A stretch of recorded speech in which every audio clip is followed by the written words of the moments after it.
हाथी सर वाले हमारे गणेश है। जी। तो इनकी पॉपुलैरिटी का रीजन क्या है? एकदम एक मिस्टीरियस गॉड है। कहाँ से आते हैं और सडनली इतना पॉपुलर कैसे बन गए? अगर आप हिस्टोरियन को पूछे तो बहुत सरप्राइजिंग है। कहते हैं कि गणेश शिव और शक्ति के पुत्र हैं। जी। तो क्या वो पार्वती के पुत्र हैं या शिव के पुत्र हैं? ये थोड़ा सा कंफ्यूजन है। जो बॉडी है गणेश जी का वो माता से आया है और जो सर है वो पिता से आया है। उनका चूहा वाहन है, वो इतने बड़े से और वो बेचारा छोटा चूहा कैसे? तो चूहा रिप्रेजेंट्स प्रॉब्लम्स, तो ये प्रॉब्लम को रोक के रखते हैं। गणेश जी को विघ्नकर्ता कहते हैं, उनको विघ्नहर्ता कहते हैं। जी। ये भी दोनों ऑपोजिट्स हैं। जी, गणेश जी शायद पहले ग्राम देवता थे जिससे लोगों को भय आता था और धीरे धीरे जब वो शिव और शाक्त परंपरा के साथ जुड़े और लक्ष्मी सरस्वती के साथ उनका रिलेशनशिप शुरू हुआ तो ही became a god of good luck. वक्रतुंड महाकाय सूर्यकोटि समप्रभा निर्विघ्नं कुरु मे देवा सर्वकार्येषु सर्वदा। हमारे घर में कोई भी शुभ कार्य करने से पहले ये श्लोक बोला जाता है और आज हम इस एपिसोड में उन देवता की बात करने जा रहे हैं जिनके लिए श्लोक बोला जाता है। देवलोक में आपका स्वागत है, वो शो जो भारतीय पौराणिक संस्कृति यानी कि इंडियन माइथोलॉजी आपके घर लेकर आता है।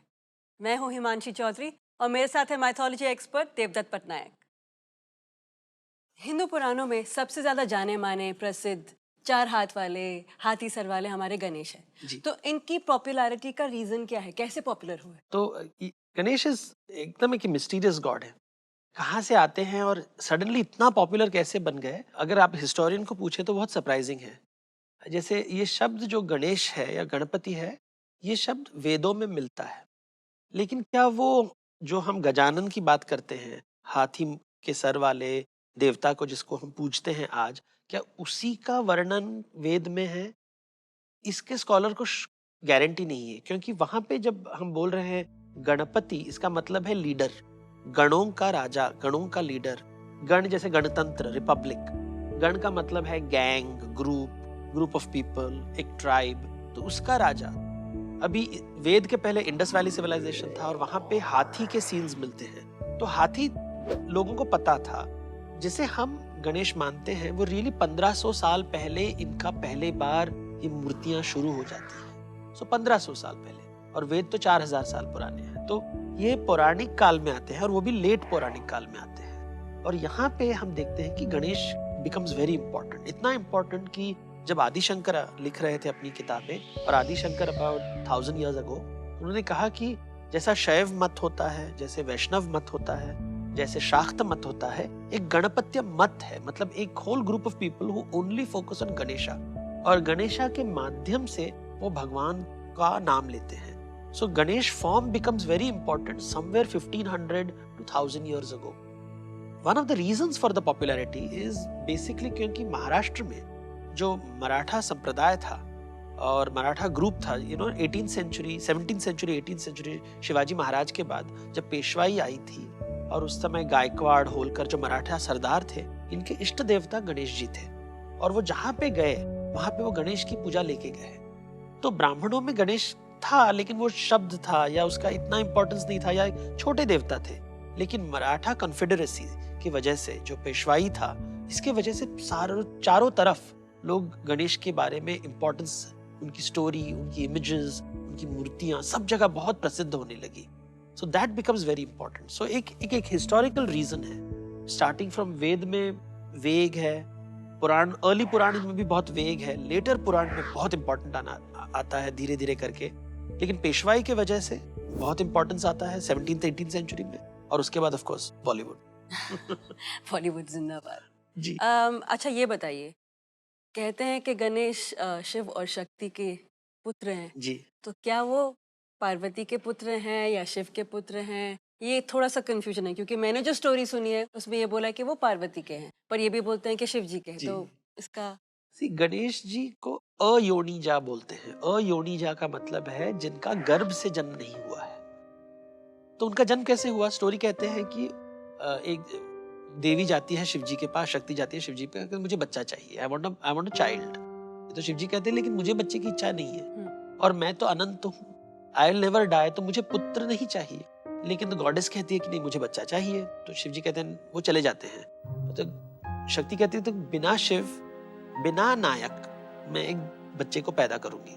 तो बिना नायक, विनायक। तो वो अपने शरीर के वो हल्दी लगाती है और हल्दी को अपने शरीर में लगाती है, और जब साफ करती है और हल्दी को जब निकालती है, जो हल्दी कलेक्ट होता है, जो स्क्रैपिंग्स कलेक्ट होता है, उससे वो एक डॉल बनाती है, सुंदर सा एक डॉल बनाती है, और उसमें उसने प्राण प्रतिष्ठा करती है और विनायक का जन्म होता है। और वो विनायक को कहता है कि तुम मेरे जो गुफा है उसको प्रोटेक्ट कर और सेव कर, और तुम यहाँ पे बैठ। तो शिवजी जब आते हैं तो कहते हैं कि मुझे शक्ति से मिलना है, वो अपनी पत्नी से मिलना चाहते हैं, और वो विनायक को पहचानते नहीं है कि कौन है ये। तो विनायक कहते हैं कोई खबरदार, कोई अंदर नहीं जा सकता है। तो उन दोनों में मतभेद हो जाता है, and there is a war, एक फाइट होता है, और शिवजी अपना त्रिशूल निकाल के उनका सर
ट्रांसफॉर्मेशन है। ये जो आइडिया है, ये is a very important concept in Hinduism, क्योंकि गृहस्थ जीवन के देवता बन जाते हैं वो।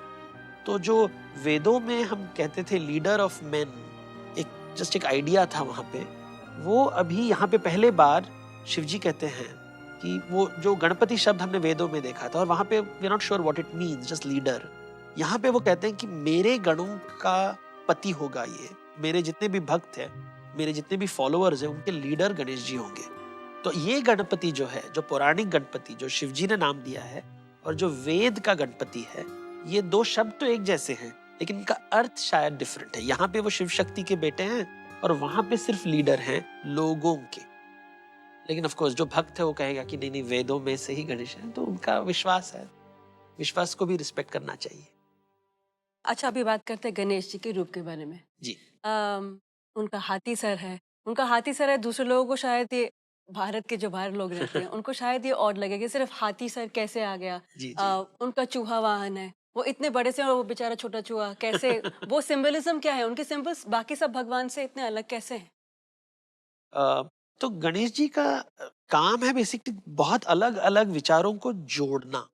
और इसमें क्या होता है कि गणेश जी एक तरफ is also associated with Lakshmi, धन दौलत के साथ तो लक्ष्मी, और ज्ञान के साथ भी जुड़े हुए हैं, सरस्वती के साथ जुड़े हुए हैं। अगर हम गणेश जी की पत्नियां देखें तो एक तरफ रिद्धि सिद्धि हैं, एक तरफ रिद्धि हैं, एक तरफ सिद्धि हैं। तो Riddhi is associated with Lakshmi, धन दौलत, और बुद्धि, और सिद्धि इज एसोसिएटेड विद सरस्वती और नॉलेज। तो उनके जो चिन्ह है is symbol of all these things. तो जैसे हाथी होता है, एक तरफ हाथी धन का सिंबल है, so it is a very expensive animal. तो धन उसके साथ जुड़ा हुआ है, पावर उसके साथ जुड़ा हुआ है। लेकिन हम ये भी कहते हैं कि हाथी का जो मेमोरी है बहुत ज्यादा होता है, तो वो सरस्वती के साथ जुड़ा हुआ है। So it is both Lakshmi and Saraswati. उनका जो तोंद है, बड़ा पेट है, तो वो तो एक साहूकार या ट्रेडर के साथ जुड़ा हो, जो हमेशा गद्दी में बैठ के अपना धन मैनेज करता रहता है। लेकिन वो पेट ब्राह्मण से भी जुड़ा हुआ है, जिसका बड़ा तोंद होता है, क्योंकि वो सेडेंटरी लाइफ लीड करता है। ब्राह्मण मीन्स therefore सरस्वती, नॉलेज, और वणिक मीन्स लक्ष्मी। तो ये दोनों जुड़े हुए हैं। अगर आप हाथ देखें तो उनके हाथ में अलग अलग चीज होते हैं। ज्यादातर अंकुश होता है। अंकुश इज एलिफेंट गोड, तो एक पुश के लिए और एक पुल के लिए. So it represents both pushing and pulling of a very powerful thing like हाथी को. या उनके हाथ में एक्स होता है जिसे परश कहते हैं. परश इज अ एक्स, और axe is a symbol of analysis, मतलब जिसको तोड़ना, संख्या जिसको कहते हैं, to break it down into a problem to small things. और दूसरे हाथ में पाश होता है जिस इज अ स्ट्रिंग, जिससे आप बांधते हो, which is symbol of synthesis, मतलब किसी आइडिया को जोड़ना. तो आइडिया को तोड़ना, आइडिया को जोड़ना. सो बेसिकली इंटेलेक्चुअल आइडियाज हैं ये. तो एक तरफ परश और दूसरी तरफ पाश. और फिर मोस्ट इंटरेस्टिंग है कि उनका चूहा.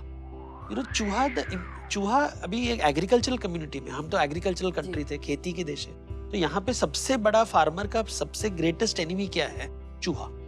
तो उस चूहे को, हमारा सबसे बड़ा प्रॉब्लम को, तो चूहा रिप्रेजेंट्स प्रॉब्लम्स, तो ये प्रॉब्लम को रोक के रखते हैं. अच्छा. तो ये एक आइडिया है. दूसरा, उनकी जो पेट है उसके वहां पे एक नाग का पास होता है, तो एक belt made of snake.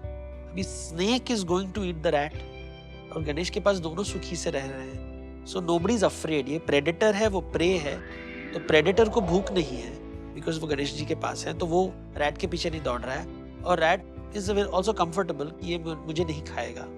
And he is not running after grains of the farmers, तो वो भी सुखी है. तो बेसिकली इम्पॉसिबल हो रहा है यहाँ पे कि प्रेडेटर प्रे दोनों साथ में रह रहे हैं. तो ये आइडिया सब उस मूर्ति के अंदर एम्बेडेड है.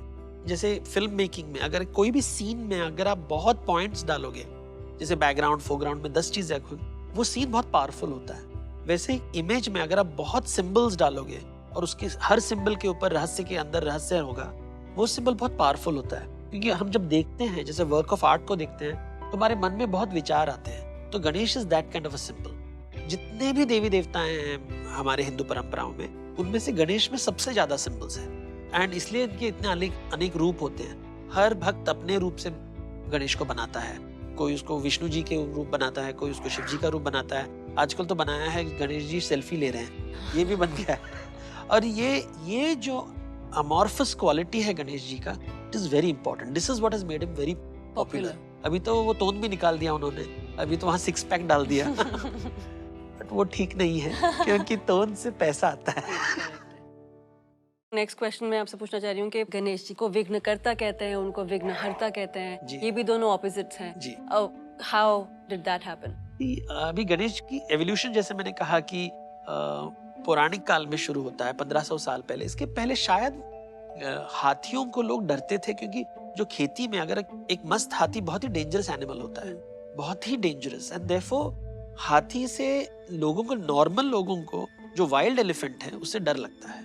और जो डोमेस्टिक है बहुत क्यूट लगता है, कडली लगता है, वो अपना काम करता है, राजा का सिंबल है. तो देयर इज क्या बोलते हैं, पैराडॉक्सिकल रिलेशनशिप हाथी के साथ. डर भी लगता है और प्यार भी आता है.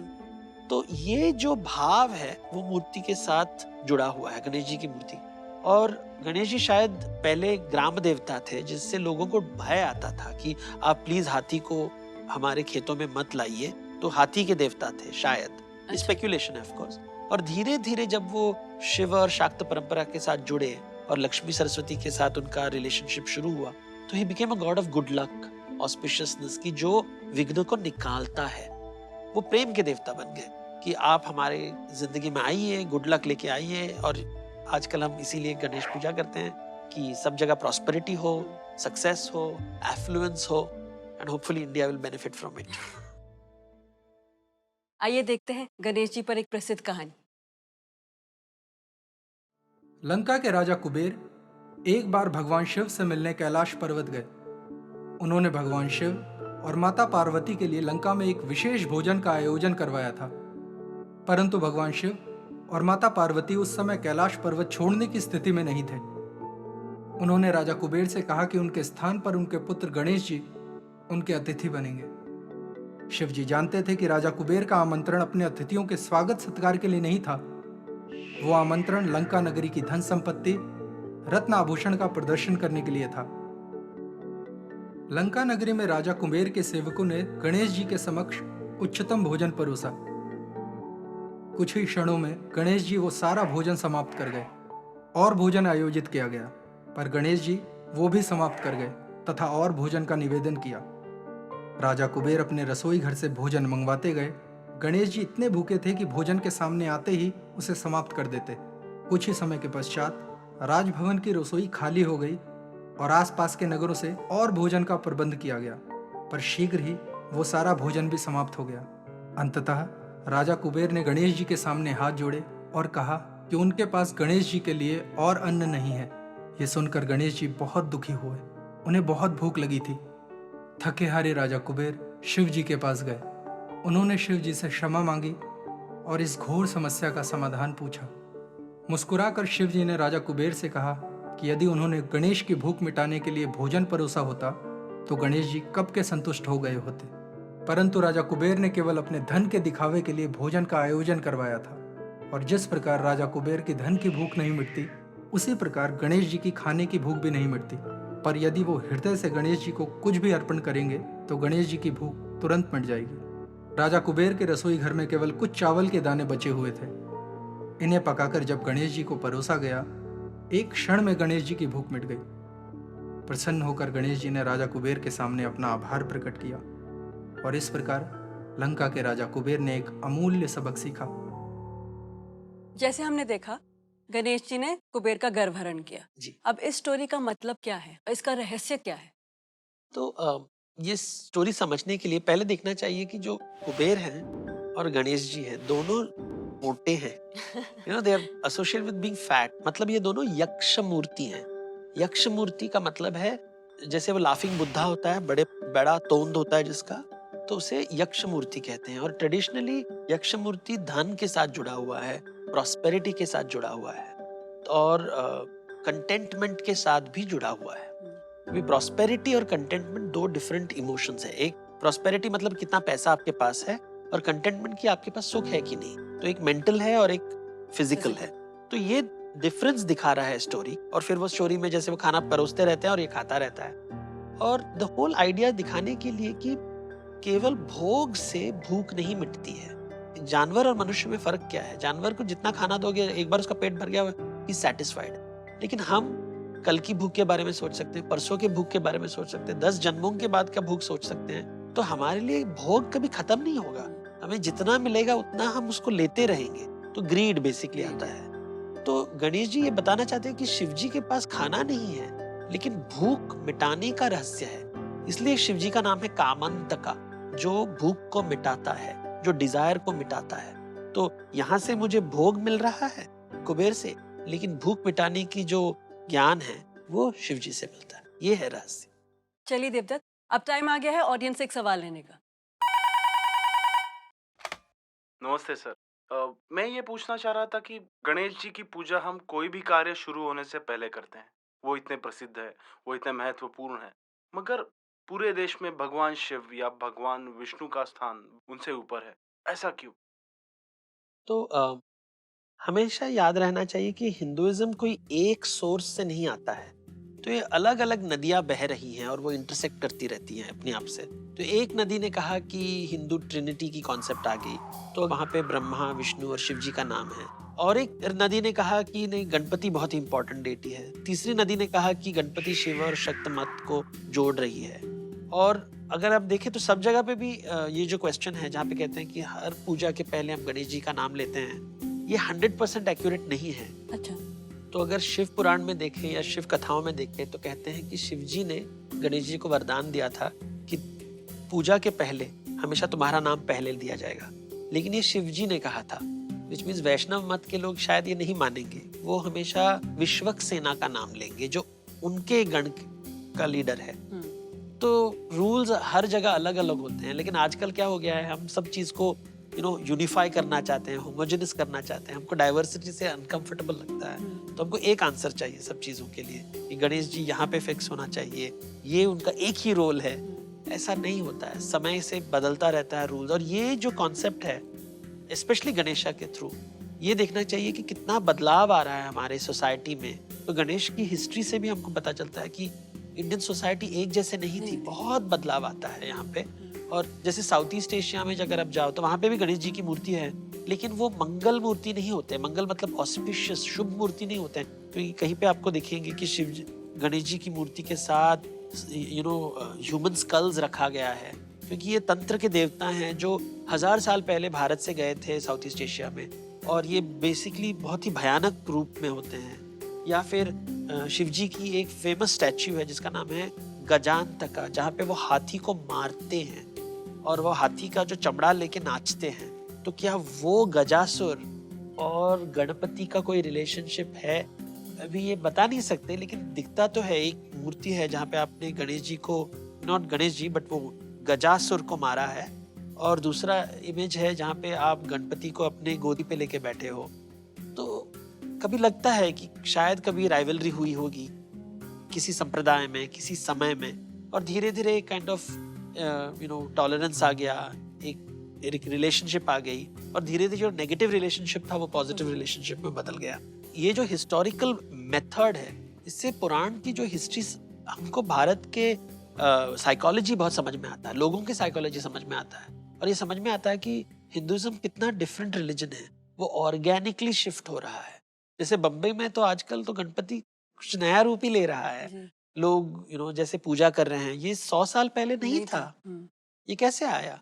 ये जो कॉन्सेप्ट है, ये जो पूजा है, ये सब स्वयंभू है। मतलब भक्तों की इच्छा से जागृत हुई परंपरा है, और जैसा भक्तों की इच्छा बदली, उनके एक्सपीरियंसेस बदले, वैसे परंपरा बदलने लगे, रूप बदलने लगे, स्टोरीज बदलने लगे, आइडियाज बदलने लगे। सो त्रिमूर्ति का आइडिया भी आ गया है। वो इतना पॉपुलर पर नहीं है नहीं जितना है। गणेश जी, का पॉपुलैरिटी है, जी।